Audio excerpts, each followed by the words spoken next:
Hey guys. So today I wanted to talk about astrology or astro theology or zodiacs, whatever you want to call them. But I want to talk about the stars and how people read them and why some people are turned off by the idea of them via horoscopes, stuff like that. Let's talk. Okay, so I thought this was a really fascinating topic because I actually was just talking to my best friend in the whole world. Well, my best girlfriend, okay? But we were talking, and she was telling me that she doesn't really believe in or understand or want to know more about astrology and the study of stars and how they predict the future or can predict your life path or can help guide you, all that kind of thing. And I'm just, throughout this waking up process, I'm realizing that through everything being connected, I'm seeing signs and being directed towards learning more about the study of it and why do people read the zodiacs and why do people read constellations, stuff like that. Like, what does it do? Does it guide you? Was it for directions? Was it put there for some purpose? What was the story behind everything, or was it just a bunch of people who didn't have television and needed to have stories? And I was never personally able to really see or study the stars. I've gone to plenty of planetarium and also grown up in big and small cities alike, but never really seen the stars. And when I look up in the sky, I can't differentiate any star from another. And I always think people are joking with me when they say they can see constellations, because I'll go out there and I'll be like, you can put a shape together in any of these. So I don't quite get it. But I think that's my problem. I don't think that's everybody else's. I want to understand how you do this. But through, I guess, a thirst for knowledge for something more, but also just clarification, I've been looking more into digging deeper about information regarding what humans of the past thought constellations were. And I'm starting to find that it has so much more to do than just delivering you your daily horoscope from Cosmopolitan. Like, it's not really necessarily to study how your relationships are going to be, but it can tell you how you as a person will be in a relationship. And then you can kind of go off of how will you interact with people who are like this. Let's say, like Sagittarius, versus how are you going to act towards people who are more like Taurus. And it's interesting because it really is there. And for the most part, everybody I've talked to about their sign is fairly dead on. Even my best friend, who wasn't, she's a Capricorn, and she was like, I never really identify as Capricorn. I don't like other Capricorns and stuff like this, she was saying. So we read her numbers, her numerology, and it was fascinating because it did talk a lot about how she is exactly as a person, an individual on the inside, her soul, like her soul number and the journey she was on was exactly opposite of what a Capricorn identifies with. But it's fascinating because she's born in the first 9 days, and there's stuff with that too, whether it's mutable or fixed.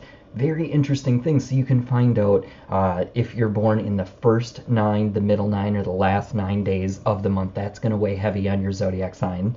Also, it talks about salts. Now, this is super important because I learned about this and it opened a new universe for me. It was insane. It's called cell salts. And I first learned about it from this guy, Santos Bonacci. I've talked about him before. He's insanely brilliant, but very eccentric, like super kooky. I want to have dinner with him someday.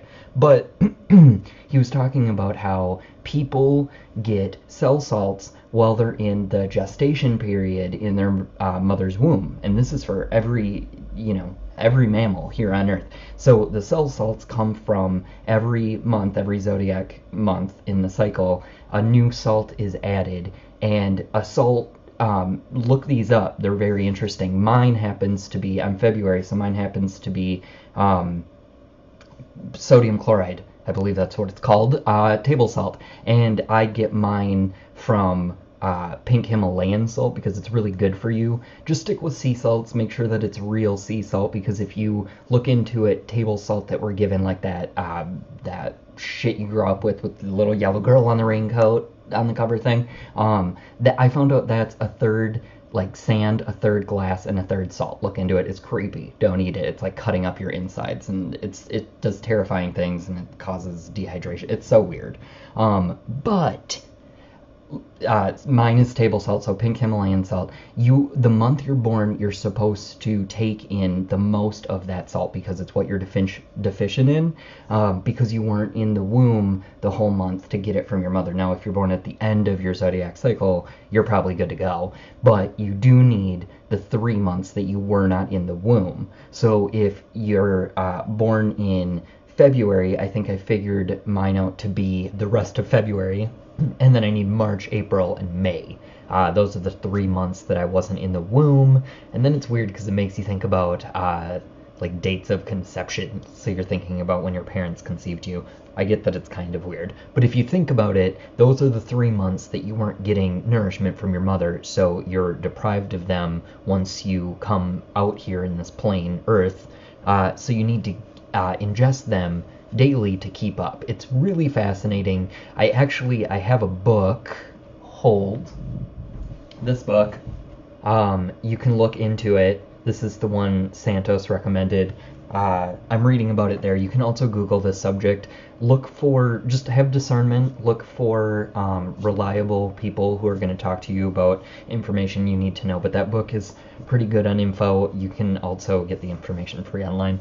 But it's fascinating because this stuff is real, and I'm learning, the salts I'm deficient in, that's going to, help in my health and just everything with my body. I'm fascinated by this idea, and in the Bible it does talk about how we are made from the salt of the earth. So we're salt. We're salt and we're water.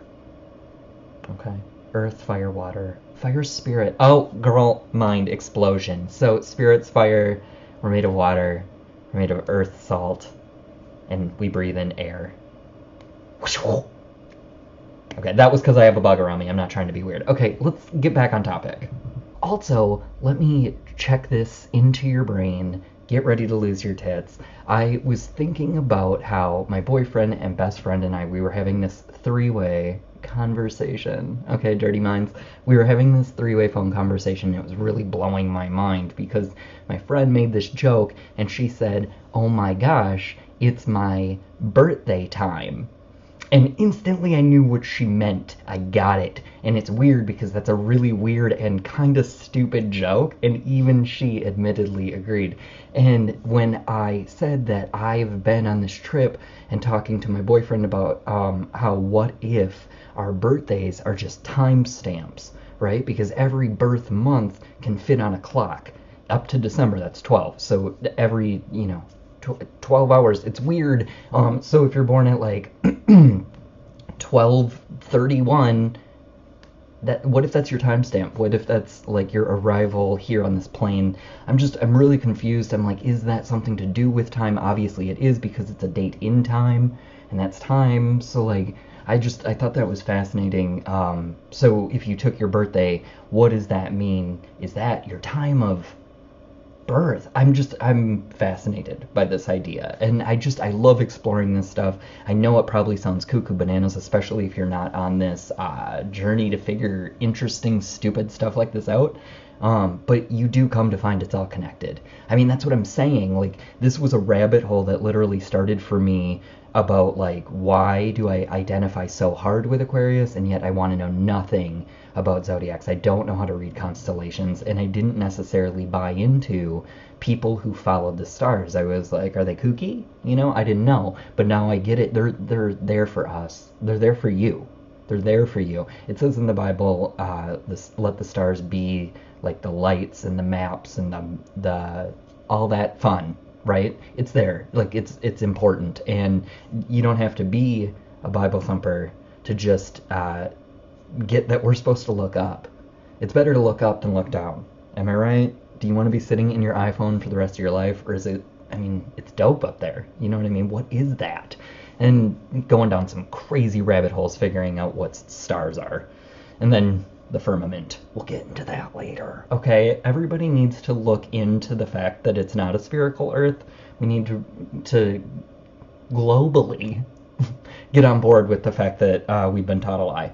And I'm not saying necessarily flat Earth, because I don't think we know what that is either. I'm saying it is something weird, and the shape is, I mean, it is flat, but what is Antarctica? Is it a concave Earth? I don't, to be continued. We don't know, is what I'm saying. It could be a hologram within a simulation.